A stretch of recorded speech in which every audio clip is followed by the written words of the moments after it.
எபிசோட்கான hot star promo பார்க்கும்போது திவாகர் வந்து கானா வினோத்தை லிட்டரலா அடிக்க போறாரு. நீ எல்லாம் ஆம்பளையான்னு கேட்கிறாரு. அது மட்டும் இல்லாம ஒரு அடிக்கு தாங்க மாட்டேன், ஒரு அடி அடிச்சுன்னா அவ்வளவுதான்டா அப்படின்ற மாதிரி சொல்றாரு. நான் யாருன்னு தெரியாம நீ எல்லாம் பேசிக்கிட்டு இருக்க அப்படின்ற மாதிரி கானா வினோத்தை மிரட்டுறாரு. ஸோ இவ்வளவும் பண்றதுக்கான காரணம் என்னன்னு பார்த்தீங்கன்னா கானா வினோத்தை கலாச்சதுன்னு வச்சுக்கோங்களேன். அவர் வந்து கலாய்க்கிறாரு. ஸோ இவர் வந்து பார்த்தீங்கன்னா திருப்பி கலாய்க்காம திருப்பி வந்து பார்த்தீங்கன்னா போய் அடிக்க போறாரு, திட்டுறாரு அப்படின்ற மாதிரி அவருக்கு என்ன தெரியுதோ அதை வந்து பண்ணிட்டு இருக்காரு. ஸோ இதுல வந்து பார்த்தீங்கன்னா நிறைய பேர் வந்து திவாகர் வந்து மொத்துன்னு மொத்துறாங்க. ஆனா உண்மை என்ன தெரியுமா, கானா வினோத் நோடுறதால தான் திவாகர் ரியாக்ட் பண்றாரு, அதுதானே உண்மை. சோ அப்படி இருக்கும்போது எதுக்கு கானா வினோத் இங்க சப்போர்ட் பண்றாங்க, திவாகர் வந்து எல்லாம் பொளக்குறாங்க அப்படின்ற மாதிரி பாத்தீங்கன்னா இவனை அடிக்கிறதுக்கு இவரை விட்டா வேற ஆள் இல்லை. ஓகேங்களா? சோ கானா வினோத் உள்ள வரதுக்கு முன்னாடி வரைக்கும் என்ன நடந்தது, அந்த இடத்துல பாத்தீங்கன்னா திவ்யாவுக்கும் அவருக்கும் ஒரு சரியான சண்டை நடந்தது. எல்லாருமே போயிட்டு சண்டை தான் போட்டாங்க. அதாவது இப்ப பிரவீன் போய் சண்டை போட்டாரு, எல்லாருமே வந்து பாத்தீங்கன்னா திவ்யா போய் சண்டை போட்டாங்க. நீ ஸ்டாப் பண்ணுனா ஸ்டாப் பண்ண மாட்டேன், ஸ்டாப் பண்ணாம ஒரு மாதிரி இரிட்டேட் பண்ணிக்கிட்டே இருப்ப, யாரும் வந்து எகிரிக்கிட்டு மூஞ்சி நேரம் கடிக்கிற மாதிரி வந்துருவான். சோ இது மாதிரி தொடர்ந்து வந்து பண்ணிக்கிட்டே இருந்தா அப்ப நம்மளுக்கு என்ன ஃபீல் ஆச்சு, கானா வினோத் எங்கடா, கானா வினோத் உள்ள விடுங்கடா, அந்த மனுஷன் உள்ள வந்ததானே இந்த பீஸை போட்டு பொழப்பான் அப்படின்ற மாதிரி சொன்னோம். ஸோ அதை தான் வந்ததுல இருந்து பண்ணிக்கிட்டு இருக்காரு. உண்மையிலே சொல்றேன், கானா வினோத் பண்றது தப்பு தான். ஒருத்தர் வாண்டடா போய் கலாய்க்கூடாது, ஒருத்தர் வாண்டடா இரிட்டேட் பண்ணக்கூடாது, அதுவும் அவங்களுக்கு பிடிக்கலன்னு போது அதை பண்ணக்கூடாது. ஆனால் இப்போ பண்ணுறது தப்பு இல்லை அப்படின்ற மாதிரி தாங்க தோணுது. ஸோ அதனால தான் சொல்கிறேன், இப்போ கானா வினோத் திவாகர் இரிட்டேட் பண்ணும்போது திவாகர் வந்து பார்த்தீங்கன்னா ஒரு மாதிரி கலாய்க்கும் போது எல்லாருமே ரசிக்கிறாங்க, என்ஜாய் பண்ணுறாங்க. அந்த ஒரு பெர்ஸ்பெக்டிவ் மாறுது. ஏன்னா ஒரு மனுஷனை போய் டார்ச்சர் பண்ணுறாரு அப்படின்ற ஒரு பெர்ஸ்பெக்டிவ் வந்து மாறுது. ஏன்னா அவர் இல்லாமல் கானா இது திவாகர் என்ன பண்ணுறாருன்னு பார்த்துட்டாங்க. அவர் இல்லாத ஒரு 3 நாள் பார்த்தீங்கன்னா திவாகர் வந்து என்னென்ன பண்ணாரு, அதாவது வீட்டுக்குள்ள வந்து பார்த்தீங்கன்னா ஒரு மாதிரி அவரை கண்ட்ரோல் பண்ண ஆளே இல்லைங்க. அவரு வந்து கத்த ஆரம்பிச்சு அந்த சபரி மாதிரி ஆட்கள் என்ன பண்றாங்க, போயிட்டு அந்த இடத்துல தப்புனா திவாகர் தப்புன்னு சொல்லாம அங்க வந்து பாத்தீங்கன்னா அண்ணா நீ ஓரம்போ நீங்க எல்லாம் தனியா பிரிஞ்சு, அதாவது விலைக்கு விடுறாங்க. இங்க திவாகர் வந்து ஒன்ஸ் கொந்தளிச்சிட்டாங்கன்னா அவர் வந்து காமாக்கணும். ஏன் இந்த பைத்தியத்துக்கு வந்து பாத்தீங்கன்னா காமாவும் தெரியாதா, இவன் வந்து பாத்தீங்கன்னா இஷ்டத்துக்குன்னு ஒரு லெவலுக்கு மேல போவோம், எல்லாம் பார்த்து பயப்படுவீங்களா அப்படின்ற ஒரு கேள்வி இருக்குல்ல. ஆக்சுவலா உண்மையிலே அதுதான் நடந்துட்டு இருந்தது. ஒட்டுமொத்த பேரும் திவாகரை பார்த்து பயந்துட்டு இருந்தாங்க. அதுவும் திவ்யாலாம் பாத்தீங்கன்னா இவங்கிட்ட வாயை கொடுத்தா திருப்பி என்ன ஆக போகுது அப்படின்ற ஒரு பயம் அவங்களுக்கு வந்துருச்சு. ஸோ இந்த இடத்துல என்னன்னா அவங்க லிட்டரலா ஒரே விஷயம் சொன்னாங்க, லிமிட்டை தாண்டாதடா வாட்ரே அப்படின்ற மாதிரி சொன்னாங்க. இவனால அதை புரிஞ்சிக்க முடியாம அப்ப நீ பேசலாம் சரியான்னு சொல்றான். டேய் இவ்வளவு நாள் நீ பண்ணிட்ட, இப்போ நான் வந்து டைரக்டா சொல்றேன் லிமிட்டை தாண்டாதடா அப்படின்ற ஒரு வார்த்தை சொன்னதுக்கு அவனால ஏத்துக்க முடியல. சோ என்னை வந்து அகைன்ஸ்டா பேசுற உமன் கார்டு தூக்குறியா அப்படின்ற மாதிரி எவ்வளவு கொந்தளிச்சுக்கிட்டு இருந்தான். சோ அப்பெல்லாம் எனக்கு என்ன தோணுச்சுன்னா, நான் ஆல்ரெடி அந்த ரிவ்யூவிலேயே சொல்லியிருப்பேன், கானா வினோத் உள்ள வரட்டும்டா, வந்து உனக்கு சம்பவம் செய்யட்டும்டா அப்படின்ற மாதிரி சொல்லியிருப்பேன். சோ அதை வந்து பாத்தீங்கன்னா இப்ப கண்கூடா பண்ணிட்டு இருக்காரு. இன்னைக்கு காலையில இருந்து இப்போ வரைக்கும் சிறப்பா பண்ணிக்கிட்டு இருக்காரு அப்படின்ற மாதிரி தான் சொல்லணும். ஆனா கானா வினோத்துக்கிட்ட சேஞ்ச் இருக்குன்னு நான் சொல்லியிருந்தேன். அந்த சேஞ்ச் வந்து பாத்தீங்கன்னா இவர் வந்து திருப்பி கோவப்பட மாட்டாரு. இப்போ இந்த ப்ரோமோலே பாத்தீங்கன்னா திவாகர் எந்திரிச்சு வராரு, கானா வினோத் வந்து கலாய்க்கிறாருங்க. இந்த மாதிரி வந்து எப்பா இவனை நீ வந்து இது சீக்கிரமா பாத்தீங்கன்னா வெளியே வந்துரு, கோயில் செட்டப்லாம் போட்டுருக்காங்க, சீக்கிரமா குளிப்பாடி கூட்டு வந்துரு அப்படின்ற மாதிரி சொல்றாரு. அவர் எதை மீன் பண்ணி சொல்றாருன்னு எல்லாருக்கும் தெரியுது. ஸோ திவாகர் வந்து பாத்தீங்கன்னா உடனே எந்திரிச்சு கொந்தளிச்சு எது திட்டிகிட்டே வெளியே வராரு. ஒரு அடிக்கு தாங்க மாட்டேன் நீ வந்து வந்து அடுறா தொடரா என்ன அப்படின்ற மாதிரி பாத்தீங்கன்னா, அதாவது ப்ரோமோல காமிச்சது கம்மி தான், லைவ்ல அதோட எக்ஸ்ட்ரீமா தான் பேசினாரு, லிட்டரலா அடிக்க போனாரு. ஆனா கானா வினோத் திருப்பி கோவப்படாருன்னு பார்த்தா அடங்கிட்டாரு. சோ இதை பார்க்கும்போது சில பேர் வந்து பயந்துட்டாரோ அப்படின்ற மாதிரி நினைச்சீங்கன்னா அப்படிலாம் இல்லை. ஏன்னா அவர் பைபிள்லாம் இல்லை. அவரை பொறுத்த வரைக்கும் இவங்கிட்ட வந்து நம்ம கோவப்படக்கூடாது, இவனை கலாய்னு கலாச்சிக்கிட்டே இருக்கணும், அவனே வெறியாகி அவனே பார்த்தீங்கன்னா அவன் மண்டையில் அவனே ஏதாவது எடுத்து அடிச்சுக்கணும் அப்படின்ற லெவலுக்கு பார்த்தீங்கன்னா போட்டு லிட்டரலா இறங்கி ஒரு மாதிரி செய்கை செஞ்சுட்டு இருக்காரு. கூட பிரவீன் வர சப்போர்ட்டா 2 பேரும் சேர்ந்து சிறப்பான சம்பவங்களை வந்து செஞ்சுக்கிட்டு இருக்காங்க அப்படின்ற மாதிரி தான் சொல்லணும். ஸோ அந்த வகையில் பார்த்தீங்கன்னா இவர் வந்து கலாச்சிட்டு வந்துடுறாரு. திவாகர் எந்திரிச்சு வராரு. எந்திரிச்சு வந்தோன்னு பார்த்தீங்கன்னா கையை ஓங்குறாரு, லிட்டரலா கையை ஓங்குறாரு தர்பீஸ். ஒரு அடி அடிச்சனா அவ்வளவுதான் உனக்கு அப்படின்ற மாதிரி. இவர் ஏதோ பாக்ஸர், இவர் ஏதோ பைல்வான் மாதிரி பில்டப்லாம் கொடுத்துட்டு இருக்காரு. ஏடா தர்பீஸ் இதெல்லாம் உனக்கு ஓவரா தெரியல அப்படின்ற மாதிரி தான் இருக்கு. ஸோ அதில் வேற நான் யாருன்னு தெரியாம என்கிட்ட பேசிட்டு இருக்கேன் அப்படின்ற மாதிரி சொல்றாரு. சார் யாரு, ஜப்பான் அதிபரா இல்ல புதினா இல்ல ட்ரம்பா, எனக்கு புரியல. சார் யாருன்னு தெரியாம எல்லாம் பேசிட்டு இருக்காங்களா.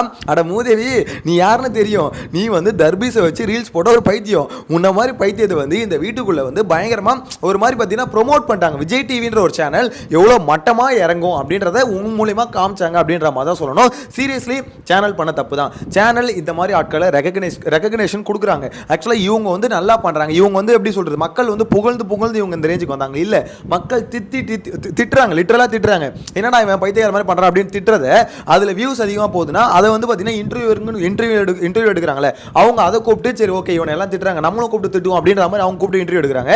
ஸோ ஆபியஸா பாத்தீங்கன்னா திட்டி ஒருத்தன் ரீச் ஆகிறான். அப்படி ரீச் ஆன ஒருத்தனை இவ்வளோ பெரிய சேனலில் இவ்வளோ பெரிய ஆப்பர்ச்சுனிட்டி, பிக் பாஸ்ன்ற ஒரு எவ்வளோ பெரிய ஆப்பர்ச்சுனிட்டி, சீரியஸ்லி சொல்கிறேன், நிறைய பேர் வந்து கஷ்டப்பட்டு இருக்காங்க இண்டஸ்ட்ரியில், நம்மளுக்கு தெரிஞ்சவங்களே அவ்வளோ பேர் வந்து ட்ரை பண்ணிட்டு இருக்காங்க. ஸோ அந்த ஆப்பர்ச்சுனிட்டி அவ்வளோ ஒரு சூப்பரான ஆப்பர்ச்சுனிட்டிங்க. அதை எடுத்து ஒருத்தவங்களுக்கு வந்து பார்த்தீங்கன்னா ஆக்சுவலாக உண்மையிலே அது அந்த ஆப்பர்ச்சுனிட்டி மேலே ஒரு மதிப்பு மரியாதை இதெல்லாம் இருக்கிறவங்களுக்கு கொடுக்கணும்.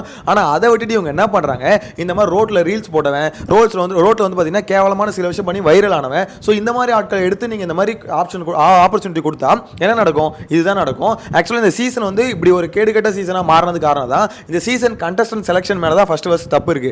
ஏன்னா சீசன் முடிய போது 103 நாள் ஆயிடுச்சு. 103 நாள் ஆழையும் இப்போ வரைக்கும் சண்டை போயிட்டு இருக்குன்னு என்ன அர்த்தம்? அந்த அளவுக்கு பார்த்தீங்கன்னா மெச்சூர்டான ஆட்களை கண்டஸ்டண்டாக வந்து எடுத்து போட்டிருக்காங்க அப்படின்ற மாதிரி தான் சொல்லணும். நிறைய பேர், நான் நிறைய முக்கால்வாசி பேரை சொல்றேன், ஒரு மாதிரி மெச்சூர்டாகவே இல்லைங்க இந்த சீசன். அதனால தான் மக்கள் கூட பெருசாக கனெக்ட் ஆகல. அதுக்கு பேசிக்கான காரணம் வந்து பார்த்தீங்கன்னா வீட்டுக்குள்ள ஒரு கலவரம் அப்படியே போயிட்டே இருந்தது. அதுக்கான மெயினான காரணம் ஃபர்ஸ்ட் திவாகர் வெளியெடுத்தப்ப கொஞ்சம் கண்ட்ரோல் ஆச்சு, பார்வதி வெளியெடுத்தப்ப சுத்தமாக கண்ட்ரோல் ஆச்சு.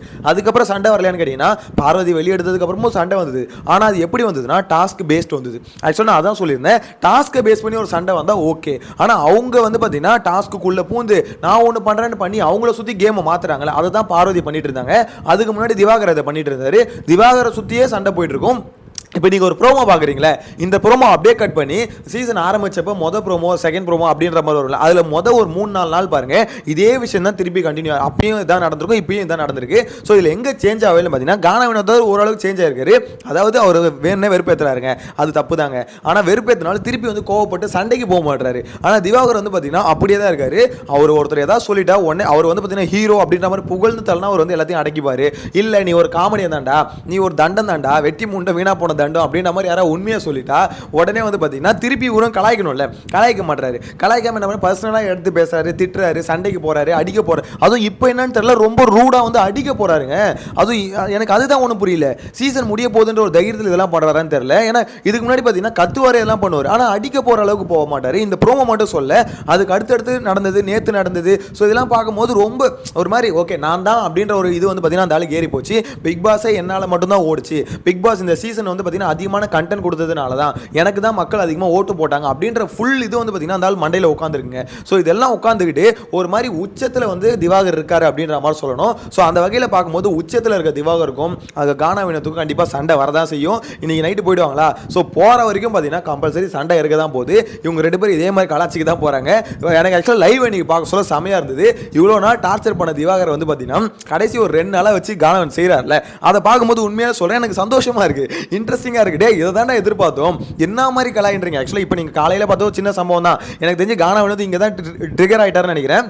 அதாவது நான் உன்னை கலாச்சேன், திருப்பி என்னை அடிக்க வர, அதுவும் ஆம்பளையான்னு கேட்குறேன், ஆம்பளையா இருந்து அட்ரான்னு சொல்கிறேன். அது மட்டும் இல்லாமல் இந்த ப்ரோமோவில் அதை காமிக்கல ஆக்சுவலா, ஆம்பளையா இருந்தால் அட்ரான்னு சொல்கிறேன். ஒரு அடிக்கு நீலாம் தாங்க மாட்டேன், ஒரு அடி எங்கள் அட்ரா பார்த்துலாம் அடிக்கன்னு எகிரிக்கிட்டு வரேன். ஸோ அது மட்டும் இல்லாமல் நான் யாருன்னு தெரியாமல் பேசுகிறேன், இவ்வளோ பேசுகிறல இன்னைக்கு ஃபுல்லாக உன்னை வச்சு செய்கிறேன்டா அப்படின்ற மாதிரி முடிவு பண்ணி வச்சு அதுக்கப்புறம் செஞ்சால், ஏன்னா அதுக்கப்புறம் நடந்த சம்பவங்கள்லாம் அந்த மாதிரி சம்பவம் லைவை பார்த்தவங்க அது கமெண்ட்ஸில் ஷேர் பண்ணுங்கள்.